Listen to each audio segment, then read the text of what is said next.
लडाईँ यो देशलाई लुट्ने भ्रष्टको विरुद्धमा हो। हामीले यो भन्यौँ नि, यो देशलाई बेचेर खाने दलालहरूको विरुद्धमा लडाईँ हो। हाम्रो जनतामाथि अत्याचार लादेर मुठ्ठीभर मान्छेहरू जो अरबपति खरबपति भएर बसेका छन् तिनको विरुद्धको लडाईँ हो। 20 वर्ष प्रचण्डलाई कसैले हल्लाउन सक्दैन, जोडी नखोजे हुन्छ भन्ने। 20 महिनै लागेन त, हामीले छोड्दै 20 महिनै लागेन प्रचण्डले धुलो पिटो हुनुको लागि। आज प्रचण्डजी कहाँ पुग्नु भएको छ? अस्ति त भन्दै हुनुहुन्थ्यो माधव नेपाल नभए त मलाई कमान्डोले लिएर हिँड्ने जोगी भइसक्यो भन्नु। आफ्ना शहीद परिवार छोड्ने, आफ्नो रगत दिने कमरेडहरू छोड्ने, बेपत्ता हुने हाम्रा योद्धाहरूलाई बिर्सिने छोड्ने, किसान मजदुरको झुपडीलाई बिर्सिने, अनि त्यसपछि माधवजी नभए त म कमान्डोले लिने हुन्थेँ भन्न मिल्छ? तर जब सीमा नाग्छ नि बम टेक्दै हिँड्न सकिन्छ, हतियार खोज्दै हिँड्न सकिन्छ र दमन गर्न आउने मान्छेहरूको विरुद्धमा उल्टो दमन चलाउन सकिन्छ, उल्टो प्रतिरोध गर्न सकिन्छ र त्यसलाई परास्त गरिदिन सकिन्छ। हामी लड्यौँ, हामीले उठायौँ, लड्यौँ, हामीलाई प्रतिबन्ध लाग्यो, हामी गाउँमा गयौँ, हामी फर्क्यौँ, झुपडीमा सुत्यौँ, रुखका बुटा मुनि पनि सुत्यौँ, हामी अँध्यारो रातमा पनि हिँड्यौँ। हामीलाई थाहा छ त्यो।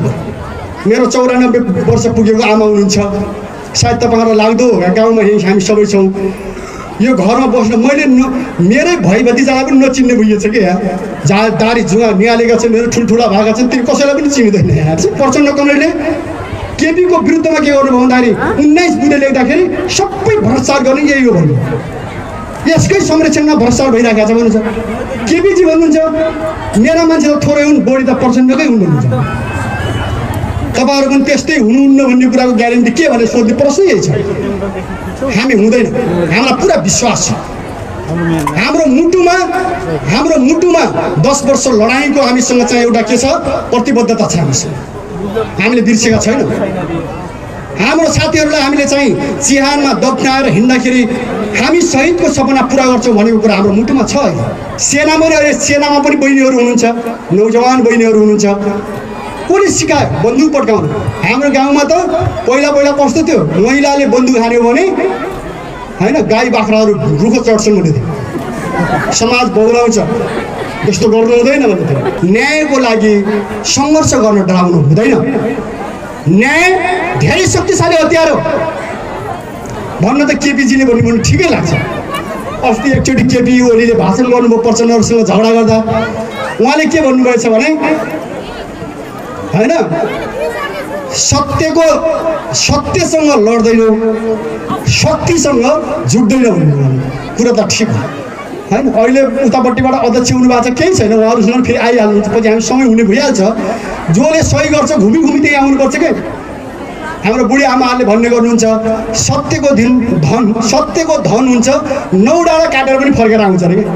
प्रचण्ड र बाबुराम कमरेडले गलत बाटो लिनु।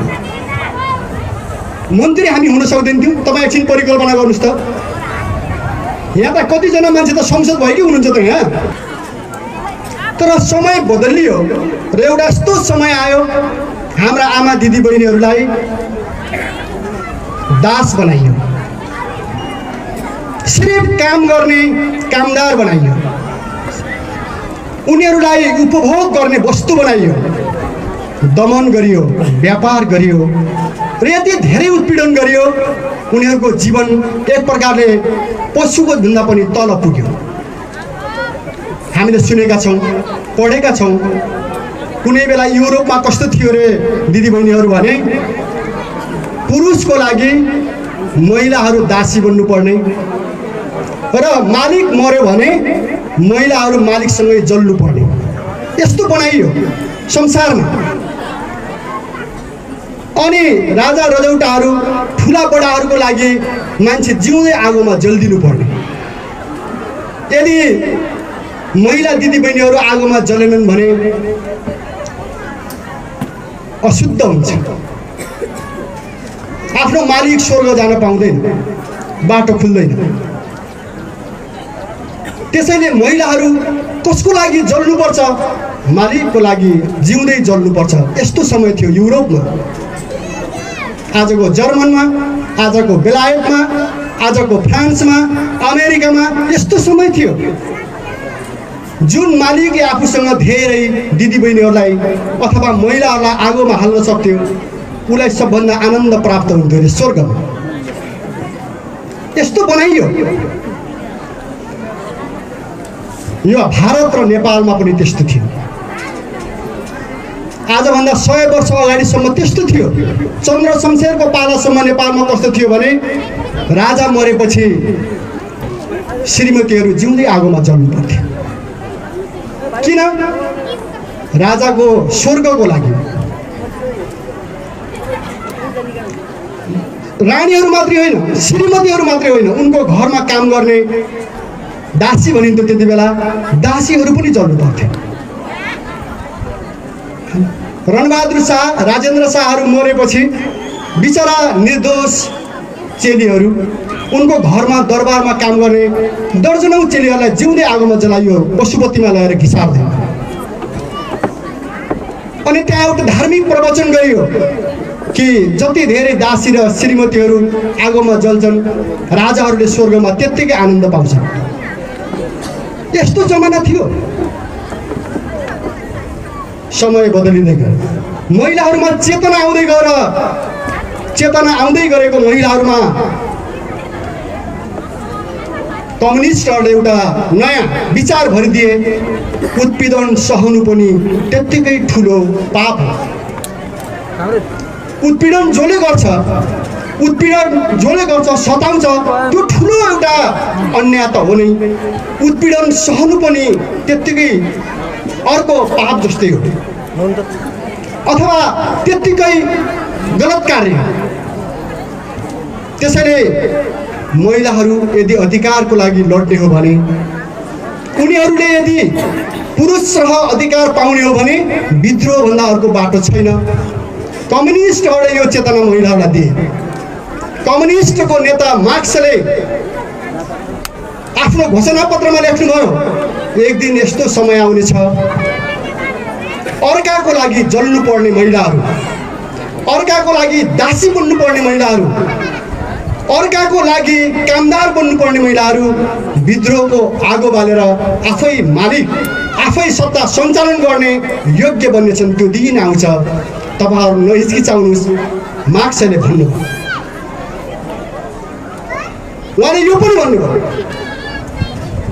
एउटा अघि हाम्रो कञ्चनले पनि भन्नुभएको छ, एउटा राइटरले बडो मजाले लेखेको छ कि पेरिसमा महिलाहरू यसो रिसाए अरे, फ्रान्सको पेरिसमा यति धेरै रिसाए, पेरिस सहर नै ठप्प भयो कि केही कामकाज चल्न पाएन।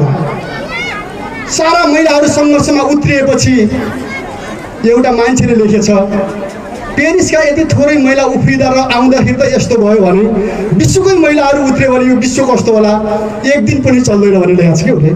एक दिन पनि चल्ने छैन। विश्वभरिका महिलाहरू एकजुट भयो भने एक दिन पनि चल्ने छैन। नभन्दै अगाडि बढेका देशका महिलाहरू विद्रोहमा उत्रिए र उनीहरूले माग गरे, हामी अधिकार चाहन्छौँ, हामी मुक्ति चाहन्छौँ, उनीहरूले हामीलाई मुक्ति देऊ, हामी स्वतन्त्रता चाहन्छौँ, हामीलाई भोट हाल्न देऊ, हामीलाई निर्वाचित हुन देऊ, हामीलाई आराम गर्न देऊ, हामीलाई स्वतन्त्रता देऊ। अमेरिकाका सडकहरूमा नारी संसारभरि ठुला ठुला नारीहरूका महिलाहरूका सङ्घर्षहरू भए। त्यसको परिणाम राज्यका शासकहरू दमन पनि गरे। हजारौं महिलाहरूलाई समातेर जेलको थियो, हजारौं महिलाहरूलाई दमन गर्यो, लाठीले कुटियो, थुप्रै शहादत हुने स्थिति आयो। तर महिलाहरू दबेन। अन्ततः महिलाहरूले हारेनन्। त्यति बेलाको प्रतिक्रियावादी सत्ताले हार्यो, महिलाहरूले जिते। उनीहरूले कयौं अधिकारहरू प्राप्त गरे, पूर्ण नपाए पनि धेरै अधिकारहरू प्राप्त गरे। त्यसकै सम्झनामा हामी यो श्रमिक दिवस मनाइरहेका छौँ। अहिले धेरै कुराहरूमा महिलाहरूको अधिकार छ, बदलिँदैछ। हामी देख्छौँ त्यस्तो जल्नु पर्दैन। आज दरबारका राजाहरूको मृत्यु हुँदाखेरि रानीहरू जल्नु पर्दैन। आज मालिकहरू मर्दाखेरि दासहरू जल्नु पर्दैन। आज हाम्रा महिला दिदीबहिनीहरूलाई घर घरमा कैद गरेर दासीको जस्तो व्यवहार गर्न पनि त्यति सजिलो छैन। तर अझै पनि महिलाहरू मुक्त भएका छैनन्। तपाईहरु सबैले सायद बुझ्नु भएको छ र हामीलाई भन्दा धेरै पीडा तपाईहरुलाई छ। अहिले पनि नेपालका महिलाहरूले पुरै अधिकार पाएका छैनन् र संसारभरिका महिलाहरूले अधिकार पाएका छैनन्। आज पुँजीवाद छ विश्वमा र नेपालमा पनि पुँजीवाद छ। हिजोको जस्तो जल्नु त पर्दैन, तर आज पनि हाम्रा चेलीबेटीहरू व्यापार चाहिँ हुनु परेको छ। आज पनि नेपालका दिदीबहिनीहरू हिजोको जस्तो जल्नु नपरे पनि पैसाको निम्ति मालिकहरूले खेलौना बनाएका छन्, पैसाको निम्ति मालिकहरूले किनबेच गरिरहेका छन्। संसारभरि त्यो छ। म जर्मनमा गएँ, फ्रान्समा गएँ। जर्मन र फ्रान्स अहिले सबभन्दा अगाडि बढेका देशहरू हुन्, तर त्यहाँ जर्मनको मूल मुटु मानिने सहरमा त्यहाँ खुलेआम महिलाहरूको व्यापार हुन्छ।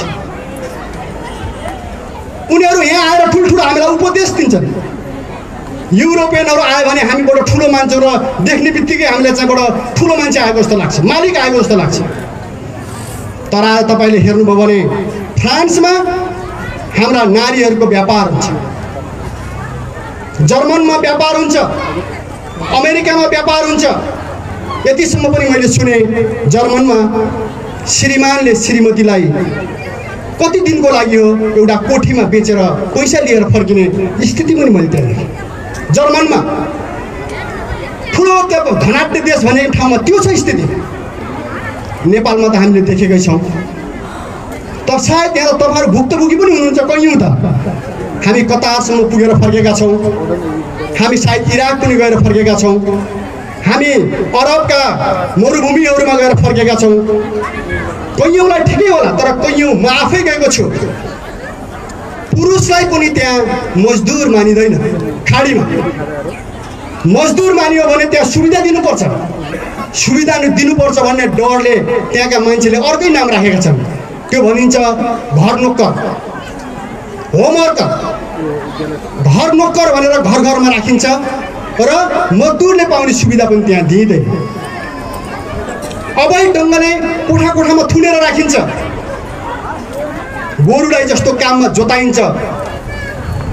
50 डिग्रीभन्दा माथि 54 डिग्रीसम्मको गर्मीमा नेपालका युवाहरूलाई गोरुलाई जस्तो जोतिन्छ त्यहाँ, र उनीहरू मुटु फुटेर त्यहाँ मर्छन्। म जाँदाखेरि त्यहाँको साथीहरूले सुनाउँदै हुनुहुन्थ्यो 35 जना नेपालका युवाहरू को मर्यो त्यो पनि थाहा छैन। 200-300 जना युवाहरूको लास हस्पिटलमा सडिरहेको थियो। नेपाली दिदीबहिनीहरूको हालत के होला त्यो तपाईँ आफै बुझ्न सक्नुहुन्छ। एकजना बहिनीले बीबीसीमा रुँदै मैले भनेको सुनेको छु, हामीलाई इराकमा लगेर, हामीलाई अरबमा लगेर आलु र मुला जस्तो व्यापार गरिन्छ भनेर भन्नुभयो रुँदै। फर्केर आएपछि यो पुँजीवाद। नेपालको सत्ताले, नेपालको सरकारले अधिकारको कुरा त गरेको छ। 10 वर्षको जनयुद्ध लडेपछि धेरै अधिकार पनि प्राप्त भएको छ, तर साँच्चै अर्थमा जीवनमा नेपालका दिदीबहिनीहरूले अधिकार पाउन सक्नुभएको छैन। म पञ्चायती व्यवस्थाको विरुद्धमा सङ्घर्ष गर्दाखेरि छोरीलाई कोही पनि अधिकार थिएन। थोरै 1-2 ठाउँमा झालक झुलुक देखिन्थ्यो। बहुदल आयो, अलिकति अगाडि आयो। जनयुद्ध लडेपछि अलि त भयो, तर अहिले पनि हाम्रा छोरीहरूलाई, हाम्रा दिदीबहिनीहरूलाई अधिकार छैन। बाआमाको छोराछोरी हो। छोरा जसरी एउटा 12 आमाको सन्तान हो, छोरी पनि त्यसरी नै सन्तान हो। छोराले जति, छोरा जन्माउँदाखेरि बाआमाले जति खुसी मनाउँछन् अथवा जति उनीहरूले पीडा खेप्छन्, ठिक त्यस्तै प्रकारले आमाहरूले छोरी जन्माउँदाखेरि पनि पीडा भोग्नुपर्छ। तर छोरीहरूले सम्मान पाउँदैन। कानुनले नै कस्तो बनाइदिएको छ भने अहिलेसम्म पनि नेपालको कानुनले छोरा भएपछि स्वत सम्पत्ति पाउँछ, तर छोरीले धेरै कानुनी प्रक्रिया पार गरेपछि मात्रै बाउको सम्पत्ति पाउँछ। अहिले पनि पाउँदैन। हाम्रा दिदीबहिनीहरूले कानुनी ढङ्गले अझै पनि सम्पत्ति पाउँदैन। विदेशमा व्यापार गरिन्छ। हो, म तपाईँलाई के भन्छु भने हामी तपाईँ दिदीबहिनीहरू, नारीहरू यदि अधिकार चाहन्छौँ भने, यदि साँच्चै नै हामीले आफ्नो अधिकार हामी मान्छे जस्तो बन्न चाहन्छौँ भने हाम्रो भनाइ के हो भने छोरा जन्मेपछि जति अधिकार आमा बाउको सम्पत्तिमा पाउँछ हाम्रो छोरीले पनि त्यति नै अधिकार आजैदेखि पाउनुपर्छ। हाम्रो लडाइँ त्यहाँ छ। मेरा छोरा र छोरीहरू छन् मान्नुहोस् होइन, मेरो सम्पत्ति अहिले त छैन, अलिअलि छ पनि होइन। मेरो बाउले कमाइदिएको सम्पत्ति बुवाले आमाहरूले कमाइदिनु भएको त छ अलिअलि। त यहाँ कुरा के छ भने दुईटा छोराले जति पाउँछन् मेरो छोरी छिन् उनले पनि त्यति नै पाउँछन्। मैले भनेको छु जति छोराहरूले पाउँछन् उनले उति नै पाउनुपर्छ। यो कुरा हाम्रो मात्रै होइन, यो कुरा हरेक नेपालीको घरमा हुनुपर्छ। जुन छोरीलाई समस्या पर्छ, जुन छोरीलाई पढ्न लेख्न रोजगारी गर्न समस्या पर्छ, राज्यले ग्यारेन्टी गर्नुपर्छ। छोरीहरूको अधिकारलाई सुनिश्चित गर्ने काम राज्यले गर्नुपर्छ। यसकारण आजको यो श्रमिक दिवसको उपलक्ष्यमा म के भन्न चाहन्छु दिदीबहिनीहरू भने तपाईहरु लड्नु भएको छ। यहाँ यो पनि लडाइँ हो, सायद आज काठमाडौँमा पनि अलिअलि लडाइँ होला, तर त्यो भद्र लडाइँ छ, धेरै भद्र लडाइँ छ। उहाँले विभिन्न ढङ्गले गर्नुभयो होला र कयौँलाई त्यो ज्ञान पनि छैन। तर आज कपिलवस्तुको शिवगढीको भवानपुर गाउँमा हामी 12 बजेको टन्टलापुर गाउँमा पसिना छोड्दै नारा लगाइरहेका छौँ, हामीलाई सम्पत्तिमा बराबर अधिकार दे, हामीलाई रोजगारी दे, हामीलाई सुरक्षा दे, हामी न्याय चाहन्छौँ, हामी समानता चाहन्छौँ। जो तपाईँहरूले नारा लगाउनु भएको छ यो पनि लडाइँ, यो लडाइँ हो, तपाईँले लड्नु भएको छ, यो धेरै सम्माननीय कुरा छ। तर यति लडाइँले पुग्छ? आज यहाँ नारा लगाउनु भएको छ, केही लडाइँ चलेको छ, तर यो लडाइँलाई हामीले कपिलवस्तुभरि फैलाउनुपर्छ, यो लडाइँलाई हामीले नेपालभरि फैलाउनुपर्छ, यो लडाइँलाई हामीले विश्वभरि फैलाउनुपर्छ। एक दिन हाम्रो पार्टीले तपाईँलाई के विश्वास दिलाउन चाहन्छ भने तपाईँहरू लड्नुहोस्। मान्छेको जीवन मैले भन्ने गरेको छु, कयौँ पत्रकार साथीले सोध्नुहुन्छ लडाइँ भयो भने त क्षति हुन्छ नि, त युद्ध भयो भने त क्षति हुन्छ नि। हामीले के भनेका छौँ दिदीबहिनीहरू भने हो, लडाइँ भयो भने मान्छे मर्छ, क्षति हुन्छ, त्यो हामीलाई थाहा छ, त्यो राम्रो थाहा छ।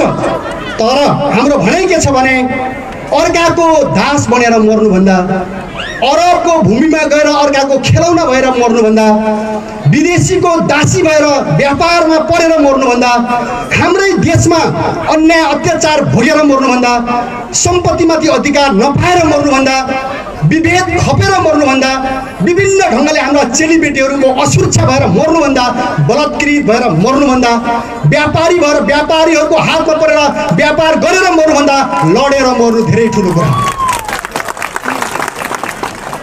यो हामीले भनेको। प्रचण्ड कमरेडलाई बाट छुटेर आउँदाखेरि पत्रकार साथीले सोध्नुहुन्थ्यो दाइ फेरि लडाइँ भयो भने त मान्छे मर्छ? हो, मर्छ, मर्छ। कसरी मर्ने भन्ने मात्रै हो, मान्छे त मर्छ त, नमर्ने मान्छे को छ यहाँ? एक दिन त तपाईँ सुनको बाकसमा पसे पनि मर्नुहुन्छ, एक दिन त तपाईँ हेलिकप्टरमै आकाशमा उडिराखे पनि मर्नुहुन्छ, मान्छेबाट डराएर धेरै पर कुनामा गएर एक्लै सुते पनि मर्नुहुन्छ। त्यसै मर्नु हुँदैन, रुई रुई मर्नु हुँदैन, आँसु झारेर मर्नु हुँदैन, दमन खपेर मर्नु हुँदैन, अर्काको शोषणमा परेर मर्नु हुँदैन, अन्याय सहेर मर्नु हुँदैन। मर्नु पर्यो भने न्यायको आवाज बुलन्द गर्नुपर्दा मर्नु हुँदैन। हामीले भनेका छौँ मर्नुपर्छ भने होइन। तपाईँले सही कुरा गर्दा किन मर्ने? मर्नुपर्छ। एउटा बहिनीले मलाई अन्याय भयो भन्दा मर्नुपर्छ, एउटा दिदीले मलाई अधिकार चाहियो भन्दा मर्नुपर्छ। हाम्रा नारीहरूले हामी समान हुन चाहन्छौँ, तिमीहरू सँगसँगै कदम मिलाएर अगाडि बढ्न चाहन्छौँ, मर्नुपर्छ। उसैले को बाँच्नुपर्छ? सही कुरा गर्ने मान्छे मर्नुपर्छ भने यो धरतीमा को बाँच्नुपर्छ? शोषण गर्ने, दमन गर्ने, अत्याचार बनाउने, विभेद लाग्ने, अर्काको खुन पसिना लुट्ने मान्छे बाँच्नुपर्छ। त्यसैले हाम्रो भनाइ के हो भने त्यसलाई उल्टाउनुपर्छ। न्यायको कुरा गर्ने मान्छेहरू मर्दैन, कहिले मर्दैन, तपाईँ ढुक्काउनुहोस्। मैले देखेँ शिवगढीको महिला दिदीबहिनीहरू लड्नु भयो, केही समय पहिला यहाँ हाम्रो पार्टीमाथि प्रतिबन्ध सुरु भएपछि ठुलो प्रहरी दमन भयो, घर घरमा पस्यो। राज्यले आदेश दियो, प्रहरीहरूलाई पस्न बाध्य बनायो। अरू त तपाईँले खोप्नु भएकै थियो, तर जब अत्याचारको सीमा नाग्यो नि, हाम्रा भाइ बहिनीहरू भर्खरका ड्रेसमा मैले हेरिरहेका थिएँ एउटा डाँडामा बसेर। हेर्नुहोस् है, हामी टाढा छैनौँ। हाम्रा भर्खरका ड्रेसमा लागेका भाइ विद्यार्थी भाइ बहिनीहरू पुलिससँग लड्न हिँड्नु, घर खोल्न पाइँदैन, शिक्षकलाई गिरफ्तार गर्न पाइँदैन भनेर उठे बहिनीहरू, नानी बाबुहरू। जब तपाईँका छोराछोरी निस्के नि, यहाँका दिदी बहिनी पनि निस्किनु भयो, महिलाहरू निस्किनु भयो, अनि तपाईँ मर्न डराउनु भएन त? तपाईँ त घर घरै चुपचाप आएर सुत्नु पर्थ्यो, किन सुत्नु भयो? अन्यायले सीमा नागेपछि मृत्यु पनि प्रिय हुन्छ। मृत्यु डर हुँदैन, मार्छ कि त्यसले हान्छ कि डराइँदैन। जब सत्य बुझिन्छ नि, सत्य बुझेपछि डर भाग्छ। को डराउँछ? जसले पुरा बुझेको छैन त्यो डराउँछ। को भाग्छ? जसले न्याय बुझेको छैन त्यो भाग्छ। को भाग्छ? जसले जनतालाई बुझेको छैन, जनताको अधिकारको कुरा बुझेको छैन त्यो भाग्छ, त्यो डराउँछ। हामीले सत्य बोलेका छौँ, हामी किन डराउने? तपाईँको अन्यायमा मर्नुभन्दा त हामी मर्छौँ नि, सत्यको लागि मर्छौँ। अन्याय सहेर मर्नुभन्दा त सत्य बोलेर मर्नु हो नि। हामी लड्यौँ। हाम्रो दुर्गा भाइलाई चाहिँ गोली हान्यो, निर्दोष युवालाई, घरमा सुतेको मान्छेलाई थुतेर लगेर। केही कसुर छैन, केही भए पनि त कानुनी कारबाही गर्नुपर्छ नि। समातेर सुतेको मान्छेलाई घरबाट नानी समातेर लगेर चौकीमा लगेर गोली हान्ने हो? त्यो गोली हान्ने मान्छे बहादुर हो? अथवा समातेको एउटा युवा भाइलाई लगेर समातेर गोली हान्ने मान्छे चाहिँ त्यो राज्य बहादुर हो? हामीले भन्यौँ राज्य आजबाट सिद्धिन्छ। जुन दिन दुर्गा भाइलाई निर्दोष मान्छेलाई लगेर गोली हान्यो नि, हामीले ठान्यौँ यो राज्य हाँछ, यो राज्य पञ्चायत जति पनि टिक्दैन, यो राज्य हिजोको राजाहरू जति पनि टिक्दैन। हामीले त्यो भनेका थियौँ। यो गाउँभरि तपाईँको छापा मारियो, देशभरि छापा मारियो, आतङ्क मचाइयो। पछि एउटा सूत्र जन्माइयो अरे तौलियो हावामा, काठमाडौँमा, होइन? हाम्रो पार्टीले, नेपाल कम्युनिस्ट पार्टीले हतियार त काङ्ग्रेसको घरमा पनि लुगाएर राखेका हुनसक्छ। त्यो हेर्नुहोस् है कस्तो हुन्छ यो बुद्धि सत्ताको। भन्नुहोस् न, पाप सोच्ने मान्छे कति पापी हुन्छन् कि यहाँ सोध्नु तपाईँहरू। कुबाटो हिँड्ने मान्छेले कति पाप सोच्छ, कति गलत सोच्छ, कति अत्याचार सोच्छ कि काङ्ग्रेसको घरमा पनि राखेका हुनसक्छ। त्यति बेला अलिअलि माओवादी केन्द्रका भन्ने साथीहरू पनि हुन्थ्यो, त्यसको घरमा पनि राखेका हुनसक्छ। त्यो एक मिसै लाउनुपर्छ। तल सुन्दरी डाँडाबाट मात्रै रमादोसम्म एक मिसै खोल्नुपर्छ। यसरी पनि गरियो, अत्याचार मचाइयो नि त। अनि हामी एकदम खुसी भयौँ। तपाईँहरू यहाँ लड्नु भयो, सिँगै देशले प्रशंसा पनि गर्यो, यहाँका महिला दिदीबहिनीहरूको सम्मान पनि गर्यो, र हामीले पनि भन्यौँ हाम्रो शरीर जुरु पनि भयो कि आउन त मिलेन तपाईँहरूसँगै, तर हामीलाई कस्तो लाग्छ भने हामी सँगै छौँ। तपाईँहरू लड्नुहुन्छ नि, न्यायको लागि लड्दा जहाँ लडे पनि हामीलाई कस्तो खुसी लाग्छ भने तपाईँहरू त यदि लड्नुहुन्छ भने लड्नुहोस् भन्ने हामी पार्टीका मान्छेहरू कति लडौँला? विचार गर्नुहोस् न तपाईँहरू। कोही भाग्लान्, हामी बाटो देखाउने मान्छेमा हामी कति विश्वास छ र हामीसँग आत्मविश्वास छ भने अघि कञ्चन कमलले पनि भन्यो, डर त सबैलाई लाग्छ। हतियार देखेपछि डर लाग्छ, बम देखेपछि डर लाग्छ, तर त्यो एउटा सीमासम्म। तर जब सीमा नाग्छ नि, बम टेक्दै हिँड्न सकिन्छ, हतियार खोज्दै हिँड्न सकिन्छ, र दमन गर्न आउने मान्छेहरूको विरुद्धमा उल्टो दमन चलाउन सकिन्छ, उल्टो प्रतिरोध गर्न सकिन्छ र त्यसलाई परास्त गरिदिन सकिन्छ। हामीलाई त्यो विश्वास छ। त्यो विश्वास भएर नै हामी लडेको। तपाईँहरूले जब यहाँ लड्नुभयो नि, देश तपाईँहरूको पक्षमा उभियो नि, मानव अधिकारवादीहरू बोले, पत्रकारहरू बोल्नुभयो। मलाई लाग्छ प्रहरी प्रशासनभित्र पनि कुरा भयो। सबै मान्छे एउटै हुँदैन नि, आदेश दिने मान्छेहरू, त्यहाँ पनि छलफल चल्यो। त्यसैले हामीले के भनेका छौँ भने न्यायको पक्षमा कहिले पनि हामी दब्नु हुँदैन। मेरो 94 वर्ष पुगेको आमा हुनुहुन्छ, सायद तपाईँहरूलाई लाग्दो होगा गाउँमा हामी सबै छौँ। यो घरमा बस्न मैले मेरै भाइ भतिजालाई पनि नचिन्ने भइएछ कि यहाँ दारी जुवा निहालेका छन् ठुल्ठुला भएका छन् त्यो कसैलाई पनि चिन्दैन यहाँ चाहिँ वरपरका इष्टमित्र यहाँ गाउँका पहिला सानो नचाहेको बहिनीहरू नाच्नुभयो खुसी पनि लाग्छ पाएको भइसक्नु भएको छ कि हामी लडेका लडिन्छौँ लाग्दो आमाहरूलाई छोडेर सहर लडेर हिँड्दा कस्ता मान्छे हुन् त्यस्तो पनि फिल हुँदो नि 90 वर्ष पुगेको आमालाई छोडेर होइन घर आउनु छैन सहारा छैन के मान्छे हुने नि एउटा जेल बसिया छ होइन अर्को कता पुगेको छ अर्को के गरेको छ घर त बिचल्ली भयो नि त अनि यो राजनीति पनि खै यस्तो पनि पर्दो हो तपाईँलाई जस्तो लाग्छ एकातिरबाट राम्रो हो है मान्छेहरू ठिकै हुन् भन्दाखेरि ठिकै हुन् कि भने जस्तो पनि लाग्दो ठिकै गरेका छन् कि भने पनि लाग्दो आज त अलिकति ठिकै जस्तो लाग्दो किन भन्दाखेरि यहाँ प्रतिबन्ध हटिया छ होइन अलिअलि वार्ता पनि भएको छ मान्छेहरू अहिले कुरा सुन्न पनि तयार भएको छन् त्यसैले तपाईँहरूलाई पनि ठिकै रहेछ कि भन्ने लाग्ने कुरा भयो कहिलेकाहीँ एक्लै हुनुहुन्छ तपाईँहरू होइन कसैले यता फर्किनुहोस् त भन्दा पनि नचिने आएर हिँड्ने दिन पनि आउँछ यस्तो पनि हुन्छ यो समाजमा भन्नुहोस् न होइन देशमा हुन्छ म अहिले काठमाडौँ गएँ होइन भेट्ने साथीहरूको लाइन त्यहाँ 1 सेकेन्ड पनि समय मिल्ने छैन मिलाऊ भन्ने हो तर कुनै दिन यस्तो हुन्छ होइन कि खोज्दाखेरि टाढा हेर्दाखेरि पनि क्षितिजमा मान्छे नदेखिने खतरा पनि हुन्छ यस्तो हुन्छ तर हामीलाई थाहा छ हामीले गल्ती गरेका छैन हामीले केवल अमूर्त समाजवादको कुरा गरेका छैनौँ हामीले ठुला ठुला कुरा गरेका छैनौँ हामीले कुरा तपाईँकै कुरा त हो हामीले कुरा गरेको त हाम्रै दिदीबहिनीको कुरा त हो हाम्रो आमाको कुरा हो हाम्रो दिदीबहिनीको कुरा हो हाम्रै छिमेकीको कुरा हो गाउँको कुरा हो देशको कुरा हो हाम्रो आमाको सेवा एक्लै बसेर गर्नुपर्ने गर्न पाइएको छैन त्यो छुट्टै कुरा हो तर हामीले लडेको त हाम्रो आमासँगै सँगै देशका आमाहरूको बारेमा लड्दैछौँ नि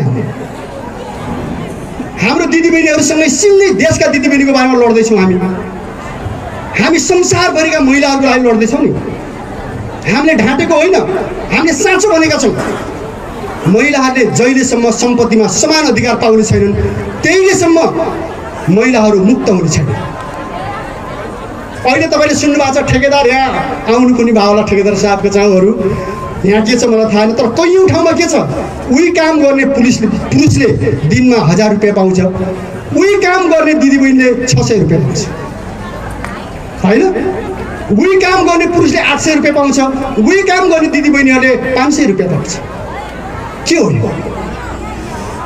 कामको हिसाबले हेर्नुभयो भने इमान्दारीपूर्वक फुरु गर्ने बिचरा हाम्रै दिदीबहिनीहरू बरु पुरुष त यताउता गर्छ एकछिन पर एकछिन हो र पिछा गरेर जान्छ टोइलेट जान्छ उहाँ के अलिअलि काटिहाल्छ लागेको काम खुरु गर्ने इमान्दारीपूर्वक गर्ने दिदीबहिनीहरू नै छन् तर उनीहरूले समान अवसर पाउँदैन नेपालको राज्यमा प्रहरी र सेनामा अहिले मात्रै भर्ती सुरु भएको छ जब माओवादीले 40% सेना बनायो नि जनमुक्ति सेनामा अब सिक्यो त भन्नु भएन होइन राज्यले मान्दैन होला तिमीले सिकाउने हामीलाई भन्नु होइन ठिकै छ तर त्यसपछि हो त भर्ती भयो अहिले त म यहीँ देख्छु प्रहरी भाइ बहिनीहरू पनि देख्छु कि ड्रेसमा खुसी लाग्छ तर तपाईँले कुरा बुझ्नुभएको होला होइन सेनामा पनि बहिनीहरू हुनुहुन्छ नौजवान बहिनीहरू हुनुहुन्छ कसले सिकायो बन्दुक पड्काउनु हाम्रो गाउँमा त पहिला कस्तो थियो महिलाले बन्दुक हान्यो भने होइन गाई बाख्राहरू रुखो चढ्छन् भन्ने थियो समाज बौलाउँछ यस्तो गर्नु हुँदैन भन्ने थियो बन्दुक त छुने कुरै थिएन नि त त्यस्तो जमाना थियो हामीले जनयुद्ध लड्दाखेरि हाम्रा बहिनीहरूले दनादन होइन एसएलआर पड्काउन थालेपछि दनादन एलएमजी हान्न थालेपछि साधुगा होइन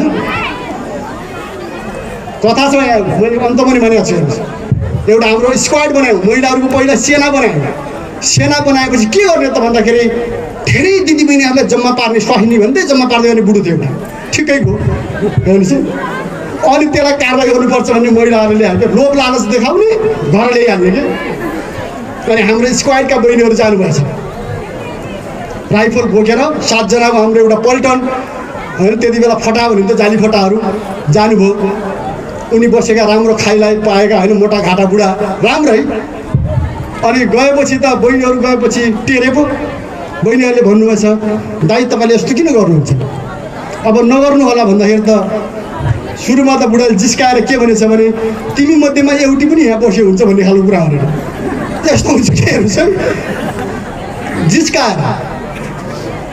अनि बहिनीहरू त एउटा आवेगमा गएको थियो नि, अनि सामान्य कुटपिट गर्दा पत्याइन भनेर के बुढाले, मैले पत्याइन जब बहिनीहरूले बन्दुकको कुन्दाले बेसी ठोक्नु भने अहिले त पत्याएँ भनेर कि अब त महिला पनि लड्ने भएछन्। मैले भन्न खोजेको कुरा के हो भने यस्तो छ समाज आज पनि यही छ नेपालमा, कैयौँ क्षेत्रमा असमानता छ। अहिले तपाईँले हेर्नुहोस् त विदेशमा नेपालबाट प्लेनमा त उडाएको छ इन्डियाबाट पनि लगेकै छ, अनि अहिले हुँदा हुँदा कहाँ पुर्याइन्छ भन्नुहुन्छ भने यहाँबाट नागाल्यान्ड, मणिपुर, बर्मा यतापट्टिबाट छिराएर मान्छे बेचिन्छ भन्नु। यस्तो छ नेपालको हालत। त्यसैले दिदीबहिनीहरू यो अत्याचारको विरुद्धमा हामी लडिरहेका छौँ। हाम्रो पार्टी लडेको हामी मान्छेको लागि होइन नि, हामी केवल पार्टीका मान्छेको लागि होइन, केवल नेताहरूको कुरा होइन। यो लडाइँ के हो भने तपाईँ दिदीबहिनीहरूकै अधिकारसँग हाम्रा नयाँ आउँदै गरेका नयाँ पिँढीका नानी बाबुहरूको लागि यो लडाइँ। त्यही कुरा किसानको लागि हो, त्यही कुरा मजदुरको विद्यार्थी सबैको लागि हो। त्यसैले हामीले के भनेका छौँ भने न्यायको लागि सङ्घर्ष गर्न डराउनु हुँदैन। न्याय धेरै शक्तिशाली हतियार हो भन्न त केपीजीले भन्नु ठिकै लाग्छ। अस्ति एकचोटि केपी ओलीले भाषण गर्नुभयो प्रचण्डहरूसँग झगडा गर्दा, उहाँले के भन्नुभएछ भने होइन सत्यसँग लड्दैन शक्तिसँग झुक्दैन भन्नुभयो। कुरा त ठिक हो, सत्यसँग चाहिँ म लड्दिनँ शक्तिसँग झुक्दैन त भन्नुभयो, त्यो कुरा सही हो। तर सत्य के हो हुन त अहिले त फेरि सत्य यो पनि भयो, मान्नुभयो, त्यसैले यसलाई पनि भन्न सकिन्छ हामी सबै मिल्यौँ भन्नुहोस् न। तर हाम्रो पार्टीमाथि प्रतिबन्ध के थियो त्यो सत्य थियो। हाम्रो पार्टीका समर्थक जनताहरूको घर घरमा छापा मार्ने कुरा सही थियो, सत्य थियो, त्यो न्याय थियो। त्यो हाम्रा दिदीबहिनीहरूलाई समात्न आउने कुरा त्यो सत्य थियो। नभएको आरोप लगाएर गोली हान्ने कुरा सत्य थियो। कुमार पौडेललाई तपाईँले सुन्नुभयो, अहिले त सरकारले पनि कुमार पौडेललाई गोली हान्ने मान्छेलाई कारवाही गर्यो। कुमार पौडेल हाम्रो पार्टीको सर्लाहीको इन्चार्ज हो, उहाँ तपाईँको आफ्नो काम गरेर बाटोमा हिँडिराखेका मान्छेलाई समातेर त्यो पनि पत्रकार साथीहरूले एक्सपोज गरिदिनु भयो, बाहिर ल्याइदिनु भयो, राम्रो कुरा हो। बाटो हिँडिराखेको मान्छेलाई समातेर मास्क खोल्न लगाएर चिनेर अनि कन्सर्टमा गोली हान्न मिल्छ? को हो भन्ने पत्ता लगाएर बाटो ढुकेर समातेर गोली हानेर मार्न मिल्छ त? अनि त्यो सत्य हो? हाम्रा दिदीबहिनी हाम्रो तपाईँले सुन्नुभयो, हाम्रो कमरेड बन्दुचन्द 1 वर्षभन्दा बढी हिरासतमा बसेर थुप्रै जेलहरू सरेर आउनुभयो। हाम्रो भिरकोटी अहिले यहाँ चाहिँ उद्घोषक हुनुहुन्छ, उहाँलाई बेपत्ता बनायो। पछि उहाँलाई चाहिँ विभिन्न मुद्दा लाएर हैरान पार्नु। यहाँ थुप्रै बहिनीहरू हुनुहुन्छ, अहिले देशमा थुप्रै बहिनीहरूको नाममा मुद्दा छ, समातिको चाहिँ यो झोज चलिराखेको छ। यो सत्य हो के? यो तपाईँको चाहिँ न्यायको निम्ति कुरा उठाउँदाखेरि गरिएको दमन होइन त? त्यसैले हाम्रो आग्रह के छ दिदीबहिनीहरू भने तपाईँहरू जसरी लड्नु भएको छ नआत्तिनुहोस्। हामीले गल्ती सिकाउँदा पनि सिकाउँदैन, यो हाम्रो प्रतिबद्धता हो। मैले घरमा सधैँ भन्ने गर्थेँ पहिला युवा हुँदाखेरि, हामी गल्ती गर्ने छैन, हामी कुनै गलत कार्यमा लागेका छैनौँ। यहाँ हामीले तपाईँ हैरान बागस फोडिदिएर ताला फोडेर हैरान हामीले क्लब खोल्यौँ। हामीले सबै युवालाई भन्यौँ जाँड खानु हुँदैन, जडिया बन्नु हुँदैन। हामीले सबैलाई भन्यौँ तास खेल्नु हुँदैन। हामीले सबैलाई भन्यौँ दिदीबहिनीहरूलाई जिस्काउनु हुँदैन। हामीले भन्यौँ राम्रो कार्यक्रमहरू गर्नुपर्छ, विकास गर्नुपर्छ, होइन? तब हामीले यो पनि भन्यौँ न्यायको निम्ति लड्नुपर्छ, सुकुम्बासीहरूको निम्ति लड्नुपर्छ, भोकानाङ्गाको लागि लड्नुपर्छ, जनताको लागि लड्नुपर्छ। हामीले त्यो भन्यौँ नि। के हामीले कहिले तपाईँहरूलाई अर्को बाटो देखायौँ? हाम्रा साथीहरू हुनुहुन्छ यहाँ, बिहान चुरबहादुर भाइसँग पनि भेट भयो। यहाँ कहानी चाहिँ तपाईँलाई सुनाउ, रमाइला कथा छन् यही गाउँका भन्यो। हैन। अहिले उतापट्टिबाट अध्यक्ष हुनुभएको छ, केही छैन, उहाँहरूसँग फेरि आइहाल्नुहुन्छ, पछि हामी समय हुने भइहाल्छ।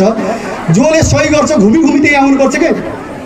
हाम्रो बुढी आमाहरूले भन्ने गर्नुहुन्छ, सत्यको धन हुन्छ, 9 डाँडा काटेर पनि फर्केर आउँछ अरे के। यस्तो हुन्छ यो। तपाईँले गल्ती गर्नुहुन्न, राम्रो बाटो समात्नुभयो भने त्यही सफल हुन्छ। तर एकछिनको लागि होइन।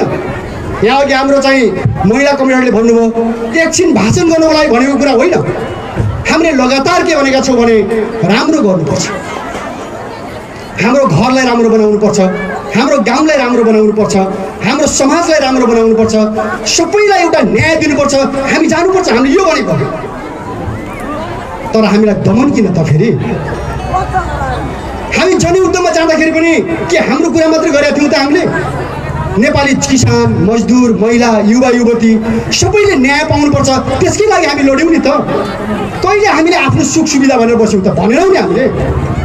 जनयुद्ध भयो, तपाईँले यति शास्ति पाउनुभयो यहाँ, त्यो हामीलाई त यही गाउँबाट मात्रै कतिजना भने के 8 जना होइन, शिवगढीबाट मात्रै हाम्रो 8 जना कमरेडहरू शहीद हुनुहुन्छ, भाइ र बहिनीहरू 10 जना। हामीसँग यही तपाईँको यही ग्राउन्डहरूमा खेल खेलेको होइन, सँगै हामीसँग सांस्कृतिक कार्यक्रममा हिँडेको नाचेको भाइ बहिनीहरू शहीद हुनुभयो, जेल पर्नुभयो। कति गाह्रो भयो भन्नुहोस् त। अहिले शहीद परिवार यहाँ हुनुहुन्छ, यही गाउँमा पनि कस्तो दुःख लाग्छ हामीलाई भन्नुहोस् न।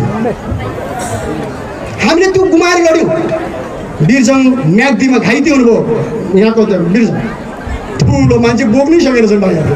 हेर्नुहोस् हाम्रो जेलमा हुनुहुन्छ नि, त्यत्रो मान्छे घाइते भएपछि साँप्रो छेडेर उतापट्टि गइहालेछ उसले, ठुलो बमले। अनि त एक्लै हिँड्दै रहेछ क्या, लोखा फालेर हिँड्नुभयो के गर्ने। मसँग पछि देखेँ, दाई भन्नुभयो, मैले जुरुक्क बोकेँ हेर्नुहोस् होइन। छोड्ने कुरा त आएन नि त, बरु मर्ने कुरा आयो त्यहाँ। हामी लड्यौँ नि, बाल बाँचेका मान्छेसँग नि हामी यहाँ भन्नुहोस् त, अगाडि पछाडि। के हामीले अर्को बाटो सिकायौँ कहिले? त्यसपछि हामीले जित्यौँ पनि, राम्रो पनि भयो। प्रचण्ड र बाबुराम कमरेडले गलत बाटो लिनु। मन्त्री हामी हुन सक्दैन थियौँ। तपाईँ एकछिन परिकल्पना गर्नुहोस् त, यहाँ त कतिजना मान्छे त संसद भएकै हुनुहुन्छ त। यहाँ यो मञ्चमा अहिले भर्खर नाम पढाएर सुन्नु होला नि, पूर्व सभासद, पूर्व सांसद यहीँ हुनुहुन्छ त। मन्त्री भएको साथीहरू हुनुहुन्छ नि, हामी सबै छौँ नि। मान्छेले हामीले सुरुमा प्रचण्ड कमरेड र बाबुरामलाई आलोचना गर्दा के भन्यो? तपाईँ पत्रकारहरू सायद सुन्नुहुन्छ, पद नपाएर हो, सुख सुविधा नपाएर, यही त थियो हामीलाई आरोप होइन त्यो कुरा। जनताले न्याय पाएको छैन, हाम्रा शहीद परिवारहरूले न्याय पाएका छैन, हाम्रा बेपत्ता योद्धाका परिवारले न्याय पाएका छैन, जनता मुक्त भएका छैन। त्यो नछोडो। हाम्रा किसान मजदुरहरूले अधिकार पाएका छैनन्, त्यो नछोडो। हामीले भनेको त यही थियो नि त। अनि प्रचण्ड कमरेडले त के भन्नुभएछ? एकजना हाम्रो कमरेडलाई बोलाएर, मसँग हामीसँग सहकार्य गर्ने कमरेडलाई बोलाएर त, फल्लाजी 20 वर्ष प्रचण्डलाई कसैले हल्लाउन सक्दैन, जोडी नखोजे हुन्छ भन्ने। 20 महिनै लागेन त, हामीले छोड्दै पनि 20 महिनै लागेन प्रचण्डले धुलो पिठो हुनको लागि। प्रचण्ड उभिएपछि देश हल्लिन्थ्यो, त्यो कुरा साँचो हो नि। प्रचण्डले अपिल गर्दाखेरि लाखौँ हाम्रा दिदीबहिनीहरू शहीद हुन तयार थिए, हाम्रा युवाहरू शहीद हुन हामी सबै तयार थियौँ नि। तर आज के छ? आज प्रचण्डजी कहाँ पुग्नु भएको छ? अस्ति त भन्दै हुनुहुन्थ्यो माधव नेपाल के अरे माधव नेपाल नभए त मलाई कमान्डोले लिएर हिँड्ने जोगी भइसक्यो भन्नु।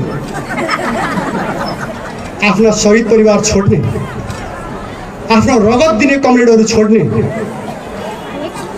बेपत्ता हुने हाम्रा योद्धाहरूलाई बिर्सिने, छोड्ने, किसान मजदुरको झुपडीलाई बिर्सिने, अनि त्यसपछि माधवजी नभए त म कमान्डोले लिने हुन्थेँ भन्न मिल्छ? त्यो सिद्धिको कुरा होइन। अनि हामीले के बुझ्छौँ भने त्यसपछि हामीले तपाईँहरूलाई भन्यौँ, तपाईँहरूलाई नमिठो लाग्यो। कैयौँ हाम्रो चाहिँ आफन्तहरूलाई, हाम्रा दिदीबहिनीहरूलाई अथवा तपाईँहरू सबैलाई एकछिन चाहिँ झनक्क जस्तो भयो कि लड्यो 10 वर्ष लडेर फर्केर आएछ। अब त केही बसेर सँगै कुराकानी गर्ने फ्यामिली एउटा बन्ला भने नेपालको कहिल्यै दोस्रो नभएको मान्छे विद्वान भनेर हामी विद्यार्थी हुँदाखेरि भन्थ्यौँ। हामीले यो भन्दाखेरि अहिले भोलि सुन्नुभयो भने उहाँले भन्नु पनि होला होइन हामी ठिकै छौँ भनेर। तर व्यवहारले के साबित गर्यो भने उहाँहरू हिँडेको बाटो गलत छ, जनताको विरुद्धमा छ, देशको विरुद्धमा छ। त्यो ठिक भएन, साबित भएन। एमालेका साथीहरूले कुनै सुन्न तयार हुनु भएन। पहिला यो बाटो हिँड्नुभयो अनि दुईवटा मिल्नुभयो, केपी ओली र प्रचण्ड मिल्नुभयो अनि 2/3 जनताले दिनु पनि भयो, खुसी पनि हुनुभयो। यति खुसी हुनुभयो होइन। वास्तवमा जनताको चाहिँ चाहना फेरि के थियो भने हामीले बुझिराखेका छौँ नि, जनताको चाहना हामीले भनेको जस्तो होस् भन्ने थियो। सबैले अधिकार पाउन् भन्ने जनताको चाहना थियो र अहिले पनि छ। तर जनतालाई अप्ठ्यारो भयो, यसरी हुन्छ भने होस् न त भनेर 2/3 पनि दिनुभयो। कहिले अहिले भन्छ नि मान्छेले नभूत नभवस्य हुने भयो, एउटा कथा छ। पहिला पनि थिएन, अब पनि हुँदैन, यो भन्छ नि त। त्यस्तो जनमत, त्यस्तो समर्थन जनताले दिए उहाँहरूलाई। तर के भयो परिणाम भन्नुहोस् त? सरकार बनाएको 1 वर्षपछि उहाँहरूको सङ्घर्ष सुरु भयो। के को लागि? के किसानको लागि छ? तपाईँले हेर्नुभएको छ? किसानको लागि यो हुनुपर्छ एउटाले भन्ने, हुनु हुँदैन भनेको भए मानिन्थ्यो। यो लडाइँ उहाँहरूको जनताको लडाइँ हो, हामीले मान्थ्यौँ। मजदुरको लागि यो हुनुपर्छ, युवाको लागि यो हुनुपर्छ होइन, सुकुम्बासीको लागि यो हुनुपर्छ, या नेपाली स्वाधीनताको लागि यो हुनुपर्छ एउटाले भन्ने, अर्कोले हुनु हुँदैन भनेर लडेको भए हामी मान्थ्यौँ यो लडाइँ नेपाली जनताको हो भनेर। तर लडाइँ के हो? मेरो मान्छे किन राखिनुहोस्, एकले किन खाइस् होइन। त्यसपछि गएर तपाईँको चाहिँ होइन भाग किन नदिने, भाग किन दिने, आखिर लडाइँ यसमा केन्द्रित भएन। हुँदा हुँदा कहाँसम्म पुग्यो दिदीबहिनीहरू भन्नुहुन्छ भने यति तल झऱ्यो, एक अर्कालाई पुरै बुढा बुढी के चिनेको पालाकोदेखि लिएर भन्न थाल्नुभयो क्या उहाँले। यो त विजेत भयो नि त। मिल्दाखेरि त्यत्रो समर्थन गर्ने एक आपसलाई आज कहाँ पुग्यो? एक अर्कालाई सुन्दाखेरि अस्ति एकजना काङ्ग्रेसको मित्रले भन्नुभयो, ओहो कम्युनिस्ट बाहिर त्यत्रो कुरा गर्ने भित्र त खतम परेछ मेरो एकजना मान्छे। साँचो कुरा हो नि त यो। उहाँहरूको लडाइँको तरिका हेर्दाखेरि त कस्तो फिल हुन्छ भने जनताको कुरा, देशको कुरा छैन। एक अर्कालाई पुरा गाली गरेको छ, उचितो काटेको छ। एउटाले भन्छ यो त भौवा हो, उखु फार्न भारत गएको थियो, मैले फर्काएर ल्याउँ एउटा नेतालाई के।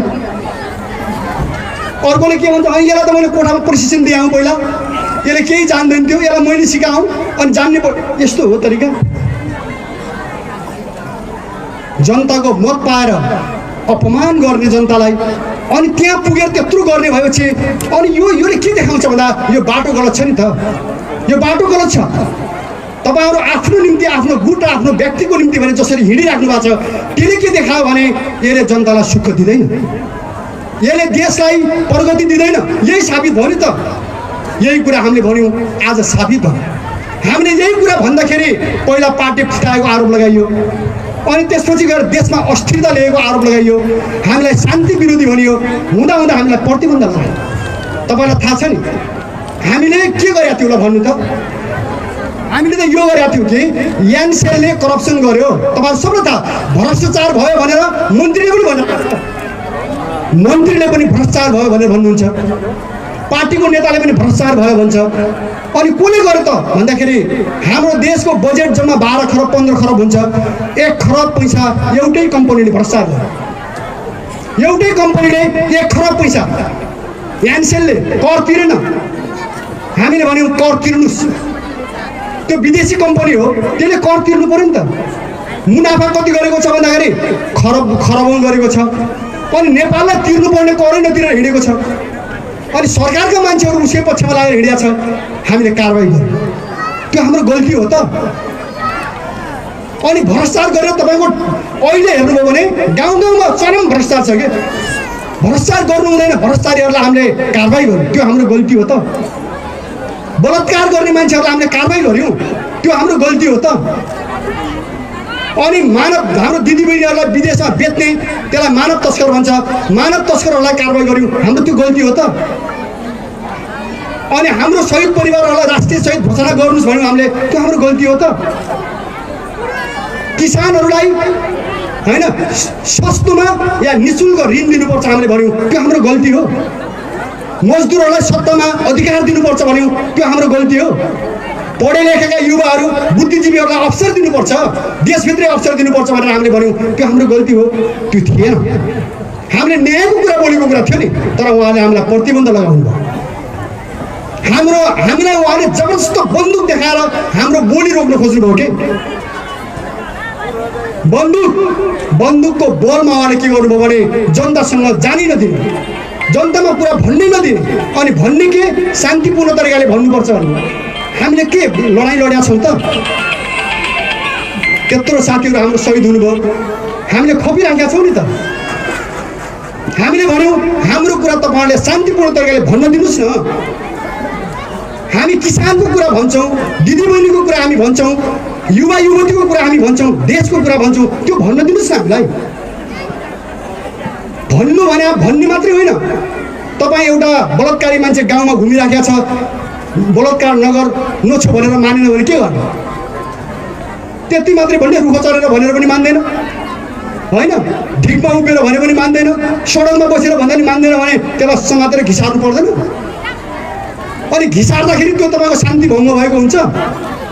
अपराधीहरूलाई समातेर कारवाही गर्नु पर्दाखेरि त्यो के त्यो गलत हुन्छ, त्यो कानुन विरुद्ध हुन्छ, राज्यले गर्नु पर्यो नि त। अनि भ्रष्टाचार भयो भनेर आज तपाईँले सुन्नुभएको छ, विश्वभरि नै नेपाल भ्रष्टाचारी देशमध्येमा पर्छ भनेर भनिरहेको छ। अनि भ्रष्टाचार कसले गर्यो त? त्यो ठोस हुनु पर्दैन? उसलाई भनेको छ। अस्ति प्रचण्ड कमरेडले केपीको विरुद्धमा के गर्नुभयो भन्दाखेरि 19 बुँदे लेख्दाखेरि सबै भ्रष्टाचार गर्ने यही हो भन्नु। यसकै संरक्षणमा भ्रष्टाचार भइरहेको छ भन्नुहुन्छ। केपीजी भन्नुहुन्छ मेरा मान्छे त थोरै हुन्, बढी त प्रचण्डकै हुन् भन्नुहुन्छ। अनि कसरी मिल्यो त यो कुरा भन्नु त? हुँदा त अब कस्तो आएको छ भने डरलाग्दो कुरा आएको छ नि। हामीले पहिले भनेका थियौँ जनमुक्ति सेनाको, हेर्नुहोस् है, जनमुक्ति सेनाको पैसा त्यति बेला 20,000 जनमुक्ति सेना थियो। 20,000 जनमुक्ति सेनाको पैसा पनि भ्रष्टाचार भएको छ भने अहिले उठेन बाहिर। हामीले हिजो पार्टीभित्र भन्दाखेरि यो नगर्नुहोस् है, यो गर्नु हुँदैन। 5,000 पाउँथे हाम्रो भाइ बहिनीहरूले जम्मा ब्यारेकमा बस्दाखेरि। त्यो 5,000 किन काट्नुहुन्छ भन्दा क्रान्तिको निम्ति चाहियो भनेर काट्नु। अनि त्यो पैसा कहाँ गयो त? अहिले त उठ्न थाल्यो नि त बाहिर बजारमा। कसले खायो त्यो पैसा? 19 अरबको कुरा छ, थोरै छ। 19 अरब खायो भने अहिले बाहिर बजारमा चर्चा छ। त्यसैले दिदीबहिनीहरू सही कुरा गरेको हामीले अर्को केही चाहिएर भनेको होइन। हामी लड्यौँ, हामीले उठायौँ, लड्यौँ, हामीलाई प्रतिबन्ध लाग्यो, हामी गाउँमा गयौँ, हामी फर्क्यौँ, झुपडीमा सुत्यौँ, रुखका बुढा मुनि पनि सुत्यौँ, हामी अँध्यारो रातमा पनि हिँड्यौँ। हामीलाई थाहा छ त्यो, तर हामी झुक्यौँ। हाम्रो सङ्कल्प छ। यो कुरा जो यहाँ मञ्चमा पनि भन्नु, तपाईँहरूलाई पनि पत्रकारहरूले पनि सोधिहाल्नुहुन्छ, तपाईँहरू पनि त्यस्तै हुनुहुन्न भन्ने कुराको ग्यारेन्टी के भनेर सोध्ने प्रश्न यही छ। हामी हुँदैन, हामीलाई पुरा विश्वास छ।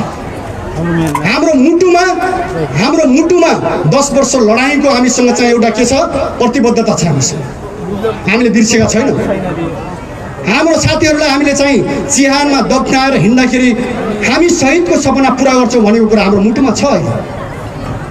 हाम्रा किसानहरूले हामीलाई खाना दिँदाखेरि मारिएका छन्, हाम्रा दिदीबहिनीहरू बलात्कारी भएका छन्, त्यति बेला त्यो उनीहरूको चाहना हामीसँग ताजा छ। त्यसैले हामी त्यो बिर्सिँदैनौँ, हामी बिग्रिँदैनौँ। हामीलाई 2 महिनामा सिद्धाउँछौँ भन्नुभयो साथीहरूले, सरकारमा बसेका साथीहरू। फागुनको 29 गते हामीलाई प्रतिबन्ध लगाउनु भयो, वैशाखभित्र सबै सखा भन्नुभयो। के आत्मसमर्पण गर्ने? हामीले भन्यौँ ठिकै छ, लड्ने। तर हामीले यो पनि भन्यौँ प्रहरी भाइहरू, साथीहरू, या सेनाको, तपाईँहरू नआत्तिनुहोस् है। तपाईँहरूसँग लडाइँ होइन, लडाइँ यो देशलाई लुट्ने भ्रष्टको विरुद्धमा हो। हामीले यो भन्यौँ नि, यो देशलाई बेचेर खाने दलालहरूको विरुद्धमा लडाइँ हो। हाम्रो जनतामाथि अत्याचार लादेर मुठ्ठीभर मान्छेहरू जो अरबपति खरबपति भएर बसेका छन् तिनको विरुद्धको लडाइँ हो। हामीले यो अपिल पनि गर्यौँ, बन्दुक हातमा दिँदैमा अन्धो भएर चल्नु हुँदैन। सत्ताको नुन खाए भन्दैमा जथाभावी गर्नु हुँदैन। हामीले भनेका थियौँ अहिलेसम्म हामीले पुलिसलाई हानेका छैन, अहिलेसम्म हामीले सेनालाई पनि छुएका छैन। हाम्रो लडाइँ राज्यका विरुद्धमा, भ्रष्टहरूको विरुद्धमा, दलालहरूको विरुद्धमा हो। देश बेचेर खाने दलालहरू तिनको विरुद्धमा हो हामीले यो भनेका थियौँ नि। तपाईँहरूले हामीलाई साथ दिनुहोस्। हामीले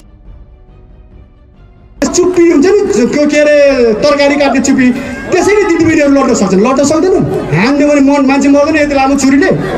के को बन्दुक चाहियो मान्छे मार्न? एउटै गोलीले एउटै मान्छे मार्ने त हो। एउटा मान्छे मार्दा चुप्पीले हाने पनि मर्छ त। त्यसैले कुरा के छ भने हतियारको कुरा होइन, हतियारको कुरै नगर्नुहोस्। हामीले यो भनेका थियौँ।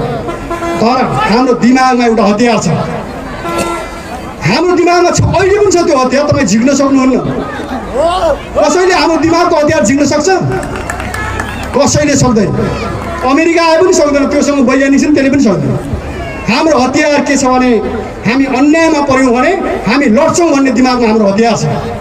हामीमाथि कसैले दमन गर्यो भने हामी लड्छौँ भन्ने हाम्रो दिमागमा हतियार छ। हामी ढुङ्गा पाए ढुङ्गाले लड्छौँ, लट्ठी पाए लट्ठीले लड्छौँ, हामी हातले आवाजले लड्छौँ। बन्दुक त अमेरिकामा बन्या हो, तर च्याङ्कै सेकले भ्रमण किनेर यही घरै ल्याइदिएको छ त के गर्नु, पड्काउनै पर्यो भने जस्तो कुरा हो। अहिले साँचो कुरा हो, एक दिन यस्तो समय आउँछ उल्टिन्छ त दुनियाँ। नेपाल आर्मीमा मान्छे छैनन्, के बन्दुक मात्रै छन् त्यहाँ? प्रहरीमा के मान्छे छैनन् त्यहाँ? बन्दुक मात्रै छन्, मान्छे छन् त्यहाँ। मान्छेले के कुरा बुझ्छ भने सधैँ दमन गर्नु ठिक होइन भन्ने कुरा बुझ्छ। हामीले भनेका छौँ ठिक छ, हाम्रो यो कञ्चन कमरेडले पनि भन्यो, हामीले न्यायपूर्ण कुरा गर्दाखेरि तपाईँको बन्दुकले मार्न उचित ठान्छ भने ठिक छ, तर तपाईँले पश्चाताप गर्नुपर्छ। एक दिन यस्तो समय आउँछ प्रहरी सेना आज विपत्तिमा छ, हामीले देखेका छौँ। अस्ति पूर्णचन्द्र थापाले एउटा स्पिच गर्नुभयो चिफ साहबले। उहाँले के भन्नुभयो भने सेना छोडेर विदेश नजानुहोस्। 6000 नेपाल आर्मीको युवाहरू आफ्नो जागिरी छोडेर दुबई र अरबमा गएको छ। उहाँले भन्नुभयो नेपाल आर्मी छोडेर त्यहाँ नजानुहोस्। प्रहरीमा 5000 खाली छ, अहिले 100 जना इन्सपेक्टर छ। राज्यले भनेको छ प्रहरी छोडेर विदेश नजानुहोस्। रहरले जान्छ मान्छे विदेश, आर्मी छोडेर प्रहरी छोडेर कोही विदेश जान्छ? हामीले पनि भनेका छौँ हाम्रा युवाहरू विदेश नजानुहोस्। तर त्यो भनेर मात्रै हुन्छ? जब राज्यले नेपालमा रोजगारी दिँदैन, जागिरी दिँदैन, शिक्षा दिँदैन, स्वास्थ्य दिँदैन, रक्षा दिँदैन, सुरक्षा दिँदैन, को बस्छ? कि त लड्ने मान्छे बस्नु पर्यो, सामान्य मान्छे त फेर्दैन नि त। त्यसैले के हो दिदीबहिनीहरू भने हामीले भनेको कुरा के हो भने हामीले गल्ती बाटो हिँडेको होइन, हामी न्यायको बाटो हिँडेको हो। अहिले पनि हामी त्यही बाटो हिँडेका छौँ। अहिले पनि हामीले के भनेका छौँ भने हाम्रो बाटो नै सही बाटो हो, तपाईँ यही बाटोमा आउनुहोस्। अहिले हुँदै हुँदै आउँदा उहाँलाई हार्नुभयो, म यो भन्दिनँ। नेपाल सरकार हामीसँग हारेर फर्क्यो, यो कुरा सत्य होइन, यो होइन। तर सत्य कुरा यो चाहिँ हो, हाम्रो पार्टीमाथि प्रतिबन्ध लगाउनु गलत छ भनेर नेपाल आर्मीले पनि भनेको हुनुपर्छ, नेपाल प्रहरीले पनि भनेकै हुनुपर्छ, कर्मचारीले पनि भनेको छ होइन। शहीद परिवारले भनेकै छ, गाउँ गाउँमा शहीद परिवारले यो कुरा भनेका छन्, किसानहरूले यो कुरा भनेका छन्। सानो बच्चाले पनि हामी बसेको ठाउँ देखाएन नि त, देखायो, नत्र हामी सबै पढिसक्थ्यौँ नि। स्कुलमा गएर पुलिसहरूले सोध्नुभयो, यहीँकाले पनि सोध्नु होला, अरूले पनि सोध्नुभयो, यस्ता ड्रेस लगाएर आउँछ नि भनेर सोध्नु, आउनु न अङ्कलहरू कोही पनि आउँदैन भन्नु। हामीले के गरेका छौँ र हामीलाई देखाउने होइन? सानसाना स्कुले भाइ बहिनीहरूलाई फकाए, यो गाउँमा यस्ता मान्छे आउँछन् कि बसेका छन् कि छैन भन्नु। देशभरि भने नि किन भन्छन् त? किन माया गर्छन्? दिदीबहिनीहरूले अहिले पनि हामीलाई चाहिँ माया गरेर जङ्गल जङ्गल पुर्याइदिनु भयो नि त दमन हुँदाखेरि, किन गरेको?